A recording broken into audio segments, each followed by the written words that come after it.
नमस्कार, मैं हूं देवांशु। आप देख रहे हैं न्यूज़ 47। बिहार में 2 विधानसभा सीटों के लिए उपचुनाव हो रहे हैं, मोकामा और गोपालगंज सीट के लिए।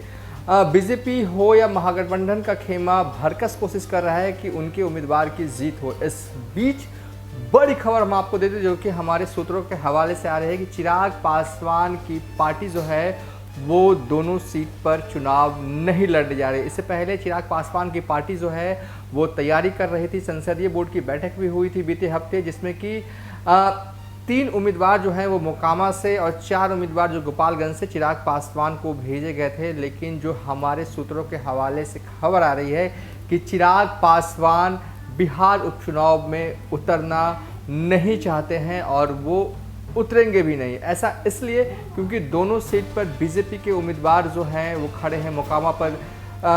मोकामा में बीजेपी की ही सीट है और बीजेपी की तरफ से ललन सिंह की पत्नी जो हैं वो चुनावी रण में हैं। तो गोपालगंज में कुसुम देवी जो हैं वो चुनाव रण में हैं। दोनों सीट पर बीजेपी ने महिला उम्मीदवार पर दाव जो है वो खेला है और चिराग पासवान जो है वो नहीं चाहते हैं कि बीजेपी के खिलाफ चुनावी रण में उतरा जाए। कहीं ना कहीं आप इसे कह सकते हैं कि एक बड़ा संकेत है, एक बड़ा मैसेज है जो कि चिराग पासवान की तरफ से दिया जा रहा है। चिराग पासवान की पार्टी की संसदीय बोर्ड चाहती थी कि चुनाव लड़ा जाए बिहार उपचुनाव का, ताकि वो अपना एक तरह से कह सकते हैं कि दमखम जो है वो दिखा सकें दोनों सीटों पर। लेकिन चिराग पासवान ने अंतर्गतवा फैसला लिया है कि उनकी पार्टी जो है वो मोकामा और गोपालगंज में होने वाले उपचुनाव में नहीं हिस्सा लेगी, यानी कि उम्मीदवार नहीं उतारेगी। ये जो खबर हम आपको बता रहे हैं वो बिल्कुल सूत्रों के हवाले से खबर है। चिराग पासवान के सबसे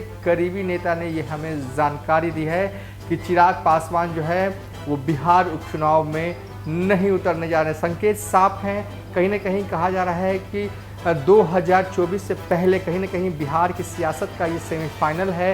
जो जीतेगा वो कहीं ना कहीं वो मजबूत स्थिति में होगा।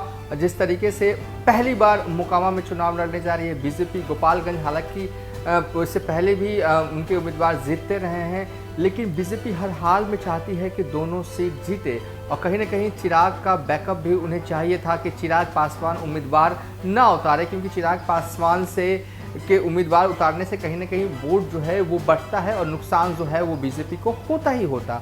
इसलिए चिराग पासवान ने फैसला लिया है कि वो जो है कि उनकी पार्टी चुनाव नहीं लड़ेगी। और संकेत भी इसी में छुपा हुआ है कि आपको याद होगा कि साल 2020 में जब बिहार विधानसभा के चुनाव हुए थे तो चिराग पासवान ने उन सीटों पर अपने उम्मीदवार उतारे थे कि जहां पर जेडीयू के उम्मीदवार थे। इस बार जेडीयू जो है वो दोनों सीटों पर चुनाव लड़ नहीं रही है और बीजेपी के खिलाफ वो जाना नहीं चाहते।